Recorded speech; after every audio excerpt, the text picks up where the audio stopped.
여러분 주님 안에서 평안하셨습니까? 문은성 목사입니다. 이 시간에는 마가복음 심화 강의 11번째 시간으로 마가복음 1장 40절로 45절의 말씀을 강의하겠습니다. 함께 은혜가 되면 좋겠습니다. 마가복음 1장 40절로 45절에는 예수님의 갈릴리 순회 전도 사역 중에 주님이 한 나병 환자를 치유하셔서 그 환자를 정결케 하신 말씀입니다. 먼저 40절을 보겠습니다. 한 나병 환자가 예수께 와서 꿇어 엎드려 간과히 이르되 원하시면 저를 깨끗하게 하실 수 있나이다 라는 말씀이 나옵니다. 나병 환자가 예수께 와서 꿇어 엎드려 간구하면서 원하시면 저를 깨끗게 하실 수 있다고 간구했습니다. 본절에 쓰인 와서 엎드려 간구하의 동사들은 주님을 만나 해결받는 데 적극적으로 쓰인 동사들입니다. 우리에게도 이 동사들이 따라붙어야 합니다. 그는 먼저 주님께 왔으며 와서 구경만 하지 않고 꿇어 엎드렸고 그리고 난 후 적극적으로 간구한 것입니다. 이 얼마나 적극적인 행동입니까? 오늘 우리가 이 행위를 본받아야 합니다. 여러분도 주님을 만나는 데 있어서 적극적인 분들이 되셔야 합니다. 주님은 우리를 만나지 않으셔도 충분히 사실 수 있는 분이지만 우리는 그분을 만나지 않고는 살아갈 수가 없는 존재로 지음을 받았습니다. 설령 산다고 해도 그 인생은 육적으로도 메마르고 영적으로도 메마른 인생을 살 수밖에 없습니다. 인생이보다 쉽게 사는 방법은 주님을 만나는 길입니다. 인생은 그분을 한 번 만나 끝나는 존재가 아니라 계속해서 만나야 하는 것입니다. 이를 이름하여 교제라고 하는 것입니다. 여기 원하시면의 단어는 나병 환자의 믿음이 내포된 단어입니다.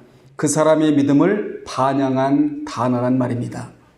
이 고백대로 그는 치유받은 것입니다. 당시 나병에 걸린 사람들은 정상인들과 함께 생활할 수가 없었고 사회적으로 격리되어 생활했을 뿐만 아니라 부정한 자로 취급받아 종교적으로 배척을 받았습니다.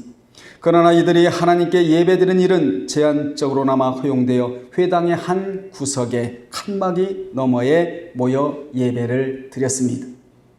이런 이 사람이 예수께 나왔다는 것은 대단한 것입니다.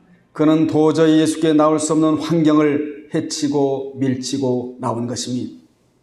주님께 나오는 데에는 그냥 쉽게 나오게 되는 것이 아닙니다. 왜냐하면 방해 세력이 진을 치고 있기 때문입니다. 그 방해 세력을 무너뜨리는 데 결정적인 역할이 무엇입니까? 결단, 결심, 의지입니다.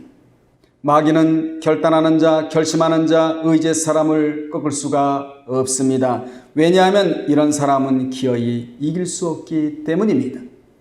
여러분의 결단력은 어떠합니까? 혹시 작심 삼일은 아니신지요? 마귀가 제일 무서워하는 사람은 돈 많은 사람이 아닙니다. 명예와 지위를 얻은 사람이 아닙니다. 결단하는 사람입니다. 예배 자리에 나왔다는 것도 결단이 있었기 때문입니다. 말씀의 자리에 나왔다는 것도 결단이 있었기 때문입니다. 결단함으로 마귀를 따돌렸기 때문에 나온 것입니다. 우리가 결단하지 못해 마귀의 손에 질질 끌어다니는 것입니다. 마귀의 손에서 벗어나야 주님의 손에 이끌림 당하게 되는 것입니다. 여러분은 주님의 손을 필요로 하십니까? 아니면 마귀의 손을 필요로 하십니까? 마귀의 손을 필요로 하는 사람은 한 사람도 없을 것입니다. 마귀의 손을 이 시간 놓으시길 바랍니다. 주님의 손을 잡고 살아가시는 분들이 되시길 바랍니다. 그래 하려면 어떻게 해야 됩니까? 결단을 해야 하는 것입니다. 여기 본문의 환자가 예수께 나온 것은 개인적으로는 최초의 사건이었습니다. 그의 행위는 사회적으로 격리의 대상으로서 먼저 정상인에게 다가가서는 안 된다는 당시의 율법 조항을 어기는 일이었습니다. 그러나 그는 자신의 병을 낫기 위해서는 이보다 더 중요한 일이 있을 수 없었던 것입니다. 그래서 그는 과감하게 결심하고 예수께로 나아갔던 것입니다. 율법의 조항은 예수께 나가기 위해 만들어진 것입니다. 그것 때문에 예수께 나가지 못한다면 그 율법은 제 기능을 다하지 못하는 것입니다. 여러분도 자신에게 문제가 있다면 그 문제를 안고 끙끙대며 고민하기보다는 빨리 주님께로 나아가 간구하시기를 바랍니다. 그런 자가 진정한 신앙인이라 할 수 있는 것입니다. 우리가 다행인 것은 문제를 가지고 나아갈 대상이 있다는 것입니다. 세상 사람들은 이 대상이 없으므로 문제를 안고 술 앞에 나가고 담배 앞에 나가지만 그것들이 해결해 줄 수 있는 것은 없습니다. 인생의 해답을 가지고 계시는 주님께 나아갈 때 인생의 문제가 해결되는 것입니다. 인생은 그분께로부터 와서 그분에게 돌아가 살다가 그분께로 돌아가게끔 지음을 받았습니다.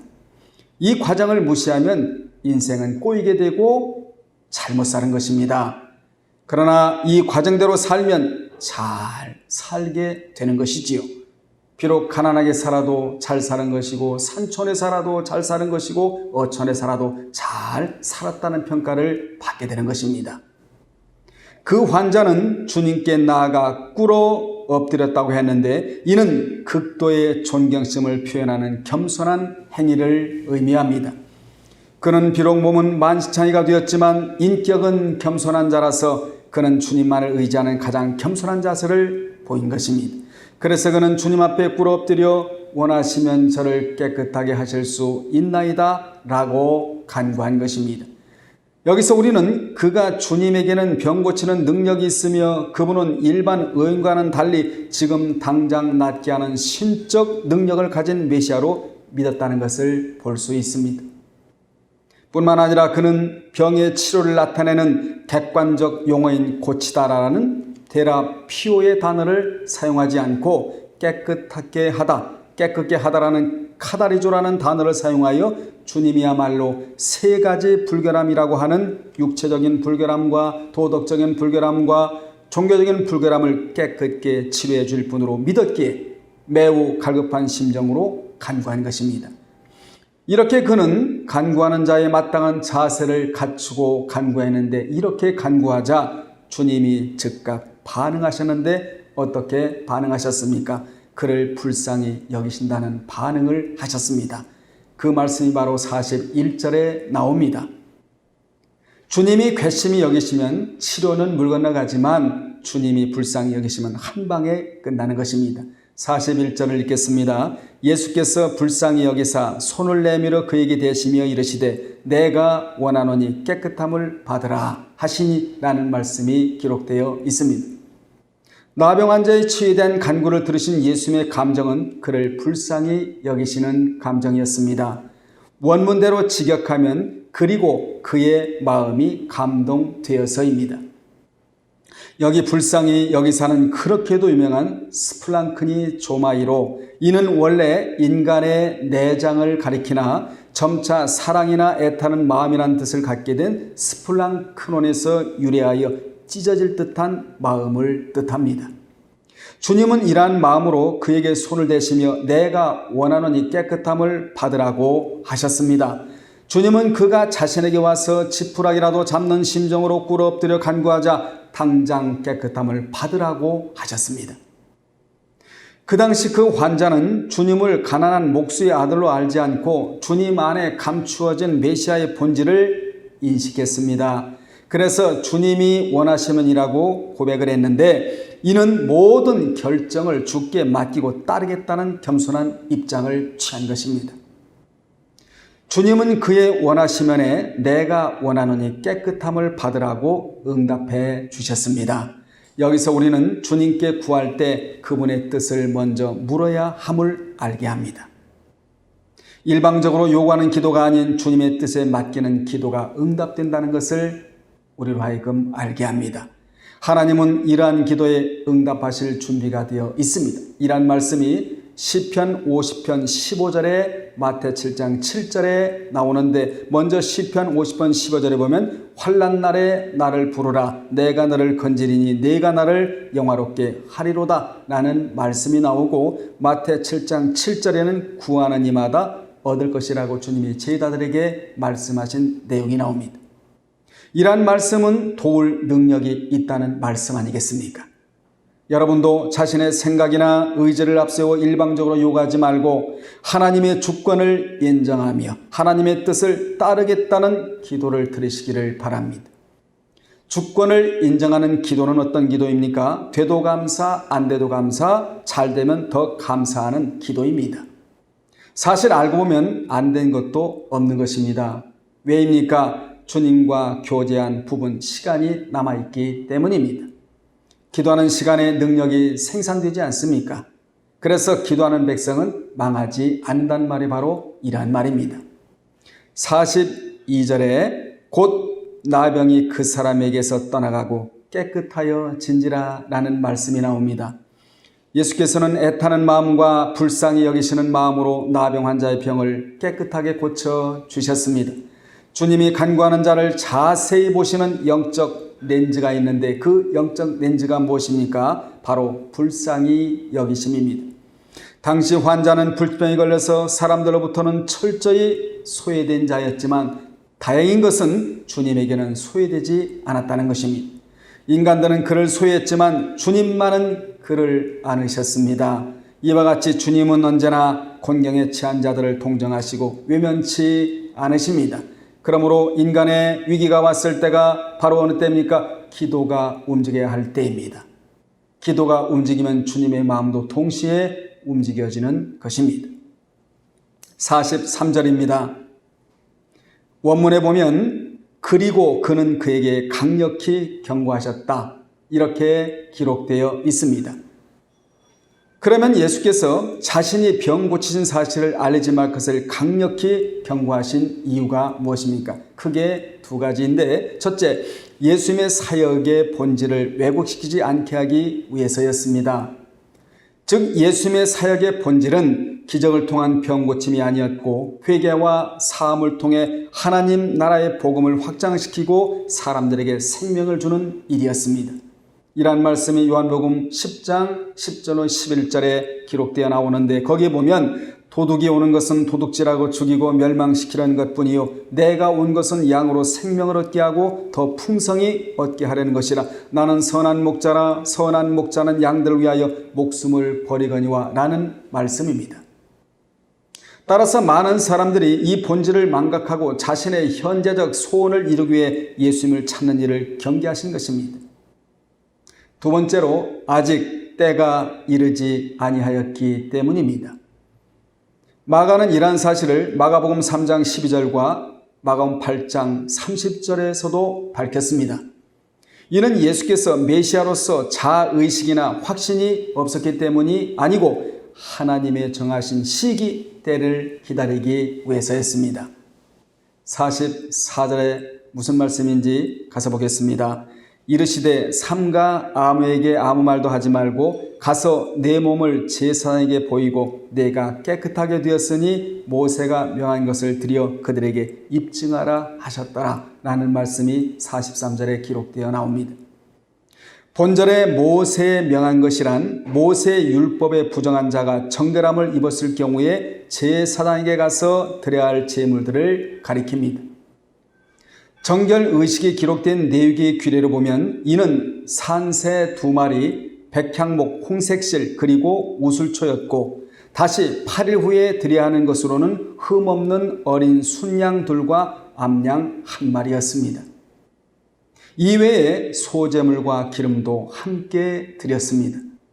환자였던 자는 그 제물을 드리기 전에 자신의 병이 나았음을 먼저 제사장에게 보이고 확인받아야만 했습니다. 사실 예수는 제사가 드려지던 성전보다 더 크신 분이시고 자신이 왕국의 제사장인 멜기세덱의 반차를 쫓으신 대제사장이시므로 반드시 구약의 제의적 규정을 행하도록 하실 필요는 없었습니다. 구약의 제의적 행위를 필요로 했던 것은 아닙니다. 그럼에도 불구하고 자신이 병 고친 자에게 율법의 규정을 행하도록 명하신 것은 예수께서는 율법을 파괴하거나 부정하시기 위해 오신 것이 아니라 도리어 율법을 온전케 하고 성취하시기 위해 오셨다는 사실을 보여주신 것입니다. 마태오 5장 17절을 참조하시기 바랍니다. 여러분, 율법을 지켜서 구원받을 자는 없습니다. 구원 얻고 난 이후에 삶의 기준으로 율법을 주신 것이지요. 율법의 기능은 죄가 죄됨을 알게 하고 삶의 기준으로 우리에게 주셨습니다. 그래서 구원 얻고 난 이후에 율법이 말씀입니다. 말씀을 지켜야 이 땅에서는 물질의 복을 받고 천국 가서는 상급을 받게 되는 것입니다. 나병 환자의 치유가 완전한지를 확인해 주던 제사에게 보여도 아무런 하자가 없을 정도로 완벽한 치유였습니다. 따라서 이 환자는 적법한 절차를 거쳐 유대인 공동체 속으로 들어갈 수가 있었습니다. 이것은 장차 예수 그리스도를 의지하는 우리가 적법한 절차를 거쳐 아무런 하자 없이 천년 왕국에 들어갈 것에 대한 예표이기도 한 것입니다. 오늘 저는 이 시간 나병 환자가 치유받자 주님은 그에게 모세가 명한 것을 드려 그들에게 입증하라고 하신 이 부분이 너무나 중요하게 상세하게 다루기로 하겠습니다. 사실 이 부분의 개념이 바로 구약의 개념입니다. OT의 개념입니다. 신약의 소경이나 혈루증이나 다른 병은 나으면 끝나지만 한센병은 치료받고 난 후 반드시 모세가 명한 것을 드려 입증을 해야만 했습니다. 이 개념은 신약 NT의 개념에도 나오는데 신약의 10명의 문둥병 환자가 치료받고 난 후에도 마찬가지였습니다. 주님은 그들에게 너희가 나았으니 너희 몸을 제사장에게 보이라 말씀하셨습니다. 이 말씀은 어찌 보면 이상한 말씀처럼 보입니다. 왜냐하면 이미 앞에서 예수님이 대관식을 통하여 예수님의 시대가 열렸는데 아직도 구약의 율법에 나와 있는 문둥병에 대한 정결의식에 관한 말씀을 하고 계시기 때문입니다. 하지만 주님은 비천하고 불쌍하고 소외되고 인간에게 버림받은 나병 환자를 통하여 신약의 구원의 스케줄을 가르쳐주는 엄청난 비밀을 알려주고 계신 것입니다. 구약의 나병 환자가 나음을 받은 후 이스라엘 공동체 안으로 들어오는 이 사건이야말로 신약의 예수에게로 돌아오는 방법을 가르쳐 주셨다는 것입니다. 구약인 레위기 13장 45절은 나병 환자가 공동체로 돌아오는 방법을 알려주는 말씀인데 이 방법이 바로 신약의 예수에게로 돌아오는 방법을 미리 보여주신 것입니다. 구약의 문둥병 환자나 이방인이 하나님에게로 돌아오는 데에는 이 같은 까다로움이 있었던 것입니다. 사실 구약의 바리새인들과 서기관들과 제사장들이 주께로 돌아오는 데에도 얼마나 까다로웠습니까? 그러나 신약에는 모든 것이 간소화되어 예수를 믿으면 구원이니 그래서 은혜인 것입니다. 그 은혜를 입은 자는 이제 은총을 받아야 합니다. 은혜는 구원의 은혜라면 은총은 마음의 평강과 물질의 복을 뜻합니다. 우리가 애굽에서 있는 이스라엘 백성들을 보면서 은혜를 입었다고 하지 않습니까? 그것이 바로 구원의 은혜입니다. 그들이 애굽에서 광야로 나와서 광야에서는 말씀을 잘 지키고 순종하여 은총을 받아야 하는 것입니다. 은총은 물질의 복과 마음의 평강, 이것을 은총의 복이다 그렇게 표현합니다. 여러분이 잘 아시는 다니엘서에 보면 은총을 크게 받은 다니엘아 이렇게 기록된 것을 볼 수 있습니다. 다니엘은 은혜는 이미 얻은 이후에 은총을 크게 받은 자가 다니엘이었습니다. 여러분도 은혜는 이미 얻었습니다. 이제부터 은총을 받는 분들이 되시기를 주님의 이름으로 축복합니다. 구약의 나병 환자가 해야 할 일은 레위기 13장 45절에 자세히 나오는데 거기에 보면 나병 환자는 옷을 찢고 머리를 풀며 윗입술을 가리고 외치기를 부정하다 부정하다 할 것이요 라는 말씀이 나옵니다. 구약의 나병 환자가 정결 예식을 통하여 주께로 돌아오려면 여러 가지 방법이 있는데 그 첫 번째 방법이 무엇입니까? 옷을 찢는 방법입니다. 이 옷을 찢는 이유는 나는 이제부터 사람이 아닌 짐승입니다. 하나님 앞에도 버림받은 자이므로 이스라엘 공동체로 살아갈 수 없습니다 하는 표현입니다. 신약의 영적인 나병 환자는 주님을 떠난 자입니다. 그렇게 떠난 자가 돌아오는데 이 같은 어려움이 있다는 것을 보여주는 내용입니다. 그래서 떠나지 말아야 하는 것입니다. 집 나간 탕자마냥 고생을 죽도록 하고 돌아와야 하는데 그 고생을 하지 않으려면 주님 곁을 떠나서는 안 되는 것입니다. 주님 곁에 머물러 살아야 하는 것이지요. 그래야 주권이 회복되고 신분이 회복되고 권리가 회복되는 것입니다. 두 번째, 머리를 풉니다. 이는 그 당시 죄인은 머리를 푸는 것이 전통이었습니다. 하나님 앞에서 부끄러운 생각을 하는 내 머리를 올려들 수 없어서 머리를 풀고 다녔습니다. 하나님 앞에서 떳떳하지 않고 부끄러운 생각을 하며 사는 자는 현대판 나병 환자입니다. 이런 자는 머리를 올리고 살아도 하나님 보실 때는 풀어 헤친 자입니다. 머리를 풀어 헤치고 사니 얼마나 힘이 들겠습니까? 그런데도 그것도 모르고 살아가고 있는 것이지요. 그러니 말씀 깨닫는 것이 얼마나 중요합니까? 여러분, 말씀 깨닫는 자는 천운을 입은 자입니다. 적어도 머리를 헤치고 풀고 살아가지는 않게 되는 것이지요. 여러분, 머리를 풀고 살면, 헤치고 살면 시야가 가려져서 어떻게 앞을 볼 수가 있겠습니까? 영적으로 미래가 보이지 않는 것입니다. 세 번째로 윗입술을 가렸습니다. 윗입술을 수건으로 가린 것은 더 이상 말하지 않겠다는 표현입니다. 네 번째로 나는 부정하다, 나는 부정하다라고 외쳐야 합니다. 이같이 죄인된 고백을 해야 하는 것입니다. 레위기 14장은 환자가 정결하게 되는 날에 규례가 나오는데 이 규례는 병이 나은 자들이 하나님 앞에, 신약에는 예수 그리스도 앞에 돌아오는 이야기를 주님이 본문에서 나병 환자를 통하여 가르치고 계신 것입니다. 따라서 레위기 14장의 구제를 보면 14장 1절로 9절은 1차 정결 의식이고 10절로 20절은 2차 정결 의식이고 21절로 32절은 3차 정결 의식에 관한 말씀입니다. 이같이 나병 환자가 정결 의식을 통하여 주께로 돌아오는 데는 까다로움이 있었던 것입니다.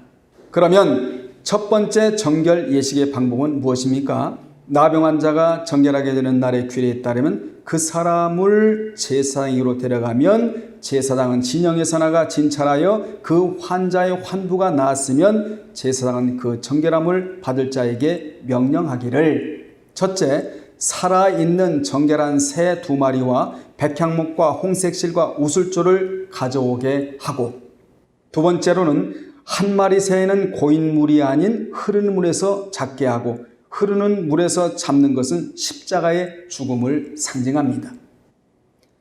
세 번째로 한 마리는 질그릇 안에서 잡게 하라고 하셨으며, 네 번째로는 다른 새는 산채로 가져다가 백향목과 홍색실과 우슬초와 함께 가져다가 흐르는 물에서 잡은 새에서 피를 찍어, 다섯 번째로는 나병에서 정결함을 받을 자에게 7번 뿌려 정하다고 하고, 그 살아있는 새는 들에 놓을 것이며 이것은 부활을 상징하고 있는 것입니다. 여섯 번째로는 정결함을 받는 자는 옷을 빨고 모든 털을 밀고 물로 씻을 것이나 물로 몸을 씻을 것이나 자기 장막 밖에 이레를 머물 것이요. 일곱 번째로 일곱째 날에 그 모든 털을 밀되 머리털과 수염과 눈썹을 다 밀고 그의 옷을 빨고 몸을 물에 씻을 것이라 그리하면 정하리라고 하셨습니다. 이같이 구약의 문득병 환자가 공동체에서 떠나 다시 돌아오는 방법을 주님이 마가복음에서 공생애를 시작하시면서 가르치고 계신 것입니다. 앞으로 절대로 떠나지 말라고 말입니다. 떠났다가 돌아온 방법이 이렇게 힘든다고 말입니다. 이러한 지식이 있어야 주님 곁을 떠나지 않고 머물러 살아갈 수가 있게 되는 것입니다. 이같이 주님이 모세가 명한 것을 드려 그들에게 입증하라고 하셨는데, 여기 입증, 마르투리온이라는 이 단어가 주는 의미가 크게 두 가지로, 하나는 증인, 증거, 증언이라는 뜻으로 구약의 기억, 자카르, 구약의 기억을 자카르라고 하는데 구약의 기억이라는 의미입니다. 특히 구약 성경은 기억, 이 기억을 자카르라고 말하는데 이 자카를 마르키즈는 삶의 체질화를 마르키즈라고 말합니다. 그러므로 구약 성경은 기억된 것을 삶의 체질화로 만들라는 것입니다.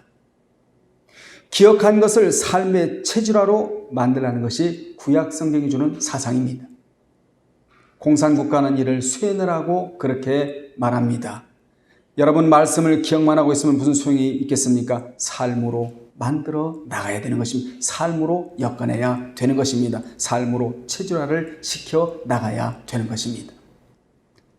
또 하나는 과거의 정결함을 받은 사실을 지금 믿음으로 끌고 와 아멘이라는 것입니다. 과거의 그 정결함을 받은 상황을 현재 믿음으로 끌고 와서 듣는 사람들 하여금 그들의 것으로 삼게 하라는 명령어입니다. 나의 정결함이 다른 사람들에게 영향을 끼치라는 말씀입니다. 신앙은 불결함이 아닌 정결함에 있습니다. 이 명령은 시대를 지나도 변함이 없는 명령입니다. 이같이 신약은 과거 구약의 팩트를 현재의 믿음으로 끌고 와 미래를 열어가라는 것입니다. 그러므로 구약은 신약을 알리는 진취적인 거울과도 같습니다. 우리는 마치 구약이라는 거울로 나를 비춰보므로 그 인물들이 잘한 것은 교훈으로 받고 잘못한 것을 고쳐 나가야 합니다. 따라서 우리 모두는 말씀이 기억된 것을 마르키즈 삶의 체질화되도록 그렇게 노력해야 되는 것입니다. 본문에서 주님이 나병 환자에게 내가 낳은 사실을 입증하라고 하시면서 자신이 메시아로서 어떻게 사역할 것인가를 최초로 증명해주고 계시는 것입니다. 나는 이제부터 구약의 정결 예식의 핵심인 자로서 산새 두 마리 중에 하나는 십자가이고 하나는 부활시킬 자뿐만 아니라 나는 치료하는 자, 회복시키는 자라고 선언하는 자리가 바로 이 자리인 것입니다. 한마디로 말씀드리면 메시아의 정체성을 드러내신 것입니다.